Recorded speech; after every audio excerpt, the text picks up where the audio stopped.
Did you know that the amount of electronic waste in Canada has more than tripled in the last 20 years, and it's steadily increasing? I'm not surprised, but it's terrible news. So e-waste can cause significant environmental impacts and human health implications. It's Earth Day, so we got to talk about these things. With some sustainable tech solutions, we've got Lisa Chang.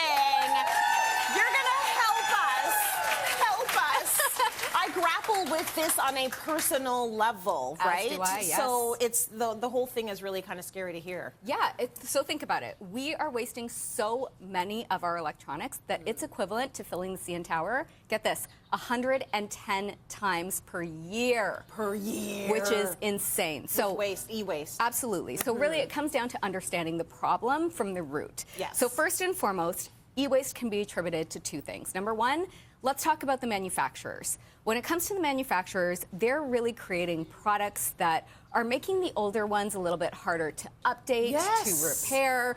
They're really marketing these products so that we're feeling FOMO if we're not buying the latest and greatest.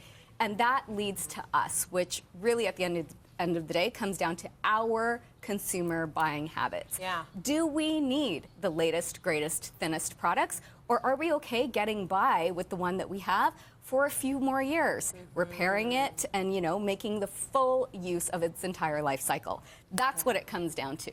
Okay, so where does the problem lie here? Okay, well, the problem lies with what I just mentioned, but the solutions are really about 5 R's. Okay. So when it comes to the first R, let's talk about rethinking. Like I said, we want to make sure that we're thinking about whether or not we need the latest and greatest. But we also want to talk about refusing.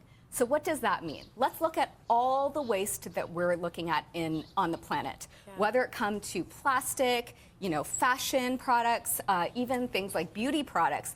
We're talking about millions and millions of choices. Now, we have an app that can help us make better buying decisions. Okay. So I want to talk about beauty products for a second. As I just mentioned, there are millions available on the market and hundreds of thousands of brands. Yeah. We want to make sure that we're buying products that are good for us as well as the planet. So there is an app called Think Dirty, which I love. You can download this app. Stop it, you dirty girl. Me and you would get along great. Not that kind of Think Dirty. We want to make sure that we're thinking about whether our products that we're putting on our skin are dirty. So this product is amazing. What you're going to do is upload the app onto your phone, and then you can take the app and scan, whether you're in store or at home, the UPC or the barcode on your product. And what that's going to do is give you a dirty meter scale reading. So it's going to take all of those ingredients and then notify you, the consumer, whether those products are toxic, whether they've done animal testing, whether any of those products are harmful for the environment. So really this is about putting the power back into your hands so that you can make better choices. Now, if you also have skin sensitivities, let's say you have eczema or rosacea, something like that, and you need to stay away from a certain ingredient, you can upload that into your profile and the app will notify you if there are products that you need to stay away from. Now, if there's a product that, let's say, is not in their database, you can also take that product and upload certain information about it into the app, and it will give you a real-time reading on whether or not that product is good for you. So I have Sahajan here. It's a clean product, really well rated from the app, and I really recommend that everybody use this. It's the second time you've come on the show to call me a dirty gal. You realize that? Last time we talked about tech, I was a dirty gal. Now if I put in my products, I'm a dirty gal. You're dirty. You and everybody else in the audience, everybody's dirty gals. But it's good to know. It's good to know, right? Absolutely. Okay, what is your next tip for us now, Lise? Okay, so the next thing is reducing. So like I said, do we need to buy every single product that's out on the market when it comes to electronics over and over again? Absolutely not. We want to make sure that we're looking for electronics brands that are putting really their money where their mouth is. And I want to call out HP in particular because they are Canada's most sustainable electronics company. Now, what I have here is a printer. This is an all-in-one printer called the Smart Tank 6001. And what I want to call out about this particular printer is that it's using 45% of recyclable material. Now, when it comes to their entire lineup, I do have to say that they've recovered 110 million plastic bottles, and they're taking those plastic bottles, which should have been ocean bound, they're recycling it, and they're putting it back into their products that they're putting whether it be their PC products or their printer products out on the market. Nice. Even down to their ink bottles are recyclable using certain programs, so you want to make sure that you're checking out all of this amazing stuff online. Good.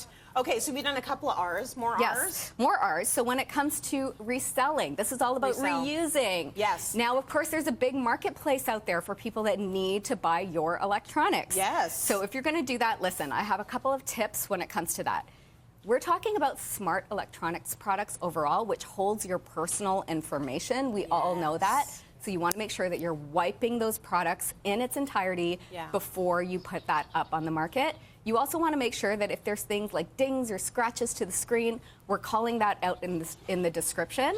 And also take really good photos in well lighting and make sure that you're shopping other marketplaces so you know the average selling price of a reused electronics product. Good tips. Now, the most important R of the entire thing is the recycling. So let's talk about the recycling programs that are available in Canada.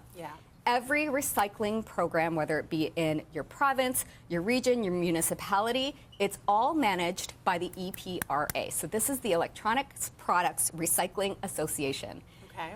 They essentially have drop-off centers, retail locations, so locations like Best Buy and Staples, which will take in your old products. They also run recycling events where you can go and take all of your big screen TVs and so forth. Good. And they will take these and they will essentially put it through a regulated recycling program. So what does that mean? It means that they're putting it through a recycling process that will use new technology to essentially take all of those materials that are in our technology and put it back into the marketplace so that they can be reused properly. Okay. But they're also stopping illegal export of our old recyclables. So we want to make sure that we call that out because really, at the end of the day, this comes down to a regulated system that everybody needs to use. So go on to the EPRA website and you can find out where in your region you can take your old electronics and have it recycled properly. Yeah, because none of this stuff should be going in your regular garbage. No. This is tech. It's special. It needs to go to a tech depot. Absolutely.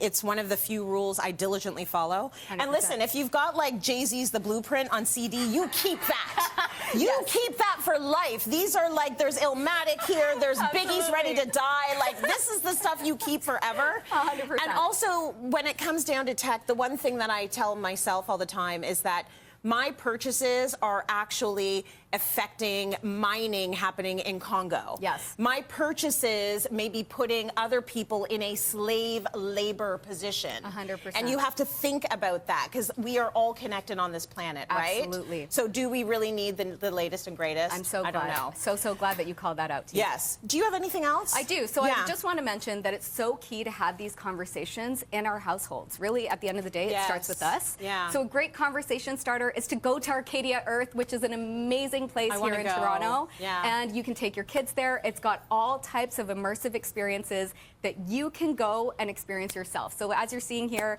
it's sort of like a walkthrough. They have all different rooms where you can learn about plastic waste, e-waste, even when it comes down to, you know, what's happening to our bees. It's all kinds of incredible education that you can get right there. Very cool. And everyone in our audience is going to take home 4 tickets to Arcadia.